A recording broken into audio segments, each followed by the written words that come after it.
Hey guys, Andy here. So I do already have a head-up display in my car, but I've been sent another one to try out by VJoy Car, who I've done some things with them before.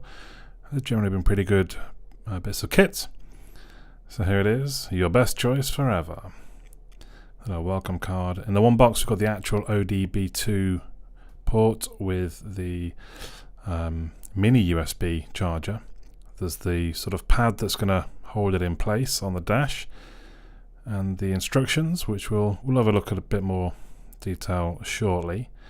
Then the actual device comes with just a regular USB cable. I'm not really sure why, if I'm honest. It's not something you don't charge it up or anything. So here's the actual head-up display. So obviously it works by projecting the image onto the sort of, it's not a mirror because it is see-through, but it is a reflective screen that will show the speed of the vehicle and the revs and a few other bits of information. It's not as detailed, this head-up display, as some that I've used in the past, but to be fair, what I'm really after is the speed that I'm doing. I don't need other things like battery voltage. I mean, it does give that when you turn the car on, but it's time to head out to the car and get it set up.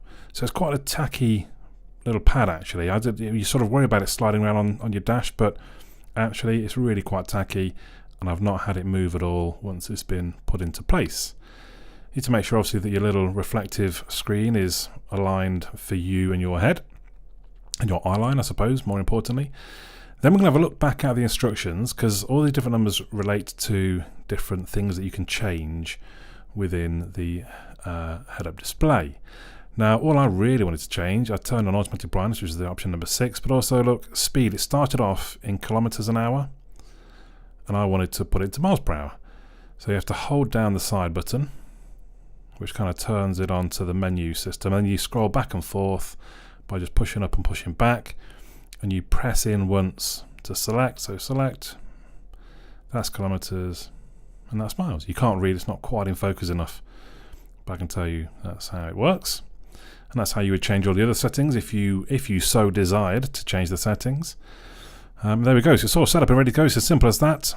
It was plugged into the OBD2 port, so it's time to head out onto the roads. This was actually a bit of a cold and frosty morning, and I was quite impressed straight away how clear and visible it was. And for me, it's not actually in the line of the view of anything you would see, because that's pretty much the line that I'm looking at, and it's just taking up space that I'd be looking at my bonnet. So it's not actually I mean, even though it's see-through, it doesn't actually need to be. It's only if I get the camera down quite low that you're sort of seeing through into parts of the road. But yeah, really very clear and visible. We've got the rev counter going around the outside, which I'm not really in any need of. I believe it's like my old one, you can set up little beeping alarms, I think. I've not double checked actually, because it's something I realised I didn't want from the one that I have set up now. It's quite annoying when I go high revs and it's beeping at me like a madman. But the accuracy seems pretty good. It was a mile, every now and then it's like a mile or 2 miles an hour faster than what my speedo said. But then again, I think it was option number 1 on the menus, is to adjust kind of almost like a percentage. And I adjusted that. And then this is after I'd done the video. And actually it's pretty much spot on once you've fiddled with it and found the correct speed for you and your speedo. At night, there's no issues as well. Again, obviously it's very visible. I do wonder how visible it is to other people coming towards me, because the light's being projected onto that screen. It's going to go through the screen and out into the atmosphere, so to speak. But I mean, I think I'll follow up on people. I know there's not made any comments, so I assume it's not hopefully it's angled up enough that it's not much of an issue. What I did find, and it wasn't really possible for me to capture on camera, because it's only when it's really dark, so when there's no street lights around. I had it on the A1 as I was driving last night. Actually, it reflects up off the windscreen as well, the light. So it's not just reflecting off the mirror type surface. It was causing a slight glow in the middle of the windscreen, which really was quite distracting. So I've had to move it over to the side now. I do wonder if I know I'm going to be in very dark conditions, if I might just take something I can throw over it, like a cloth or something that would hide it just for those times, because I've done quite a bit of driving with it before that, and I hadn't noticed anything. And I don't think even on this one, it has to be so dark that basically the camera can't film it for you to really notice it. So that's the only issue that I had. But otherwise, I really like it. It's very nice and clear and precise. Once you've tuned it to your car, it's very accurate. And it's for me, it's just a better way of seeing the speed than trying to check down what's not all that accurate speed dial, if I'm very honest. So there we go. It's by VJoy Car. I will leave a link down in the description. If you want to buy one yourself, please use that link. If you have any comments, please leave them, well, funny enough, in the comments down below.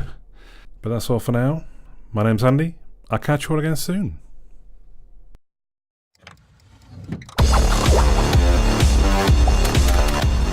Well done, and thank you for making it to the end of the video. Hopefully you enjoyed it. If you did, you might want to click the little fellow that should hopefully appear about here to subscribe.